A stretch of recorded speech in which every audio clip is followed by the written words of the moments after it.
데 질량수가 다른 원소 이런 걸 우리가 동위원소라고 합니다. 여기까지 다 끝낼 거예요?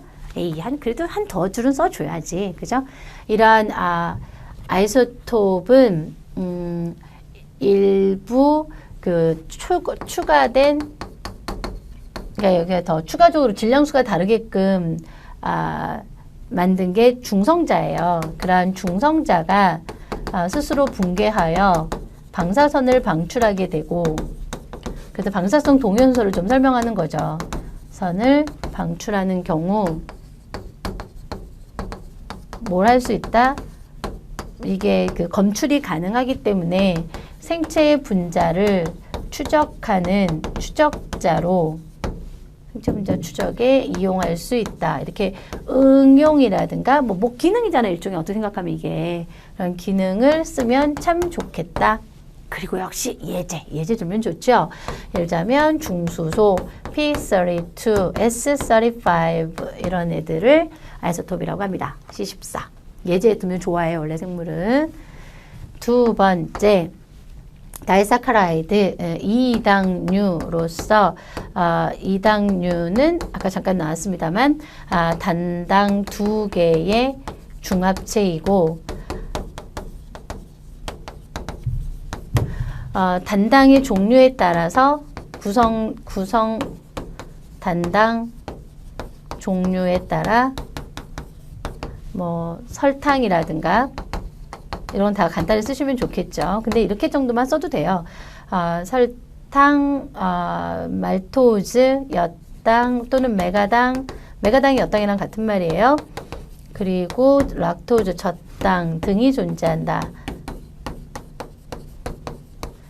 이들은 어떤 구조적 특징만 얘기를 했다면 한 가지씩 기능을 설명해도 좋겠죠. 예를 들자면 설탕은 이렇게 따로 쓰시면 되지. 설탕은 식물 체간액의 주요 구성 성분이며 식물 체간액에 존재하고 제하는 당의 수송 형태예요. 식물이 당을 여기다 전달해주는 그런 수송 형태가 설탕이고요. 커피 타 먹으라고 만든 거 아니라고. 그 다음에 엿당이라고 얘기를 하자면은 엿당은 볼이 싹이 있잖아. 그지? 예, 그래서 식물의 발화 에너지원이에요. 식물에서 싹이 나는 걸 발화라고 하거든요. 그 에너지원이고요. 그 다음에 젖당은 누구한테 줬게요? 포유동물이 어린 개체한테 준 거 아니에요? 젖먹이 동물. 그래서 포유동물의 어린 개체의 에너지원으로 전달을 한 거죠. 왜냐하면 아이들이 아직 소화기관이 잘 발달됐을 리가 없어서 소화를 좀 쉽게 하라고 다당을 언제 다 부셔서 애들이 흡수를 해. 이렇게 이당류 정도를 주면 금방 잘라서 흡수할 수 있는 거죠.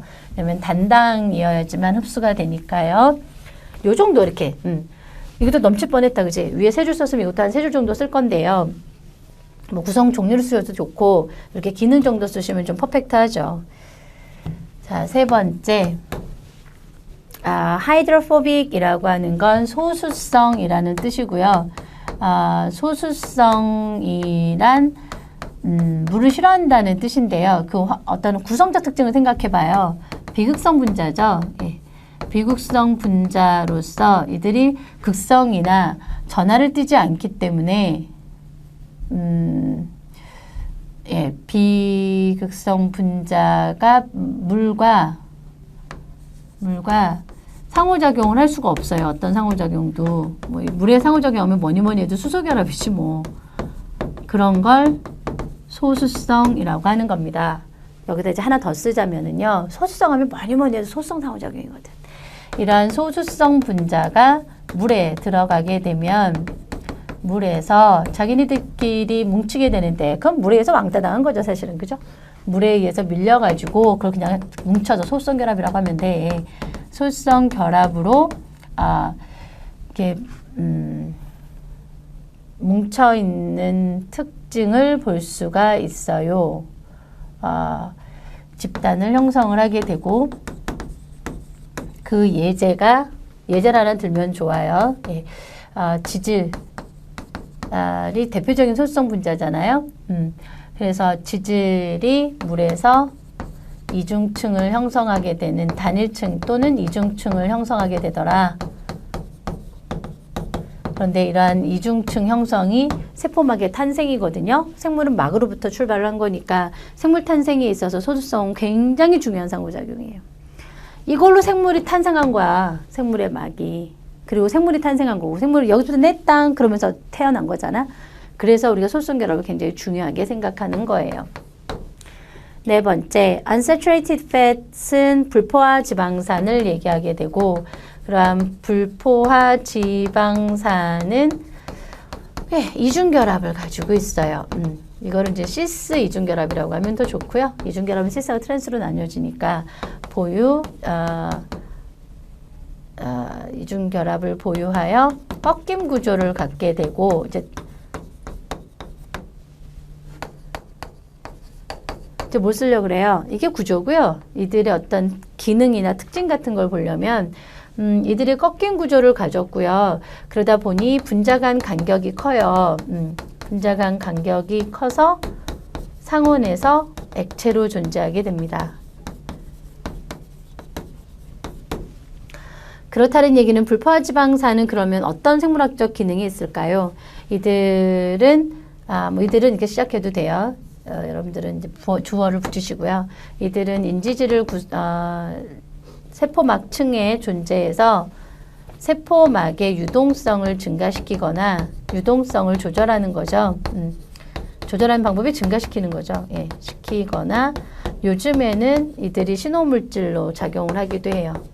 신호물질로 변형되기도 한다.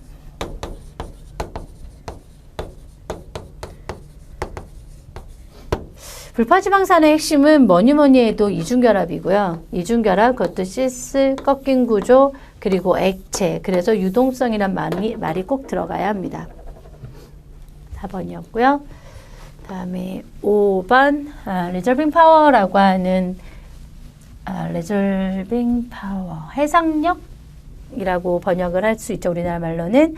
그러한 해상력은 현미경에다 쓰는 거죠. 그래서 현미경을 이용할 때 두 점이 구분되는 최소 거리입니다. 거리. 이 값을 우리가 resolving power, 해상력이라고 얘기를 하게 되고 두 점 최소 거리 in D 그게 지금을 해상력이라고 resolving power라고 하고요. 이러한 그 D 값이 작을수록 선명하다라는 거예요. 그런데 이 D 값을 작게 만드는 방법이 뭐예요? 파장이에요. 그래, 그거 하나 정도 쓰면 좋아. 우리가 사용하는 현미경을 사용하는 빛의 파장, 우리가 그걸 광원이라고 하거든요. 여러분들이 현미경을 통해서 시료라 그러는데 스페시멘 시료를 관찰할 때 사용되는 빛의 근원을 이제 우리가 광원, 라이트 소스라고 하는데 광원의 파장이 짧을수록 D값이 작아 선명합니다. 그래서 전자현미경이 광학현미경보다 전자파를 이용하다 보니 더 선명할 수 있었던 거죠.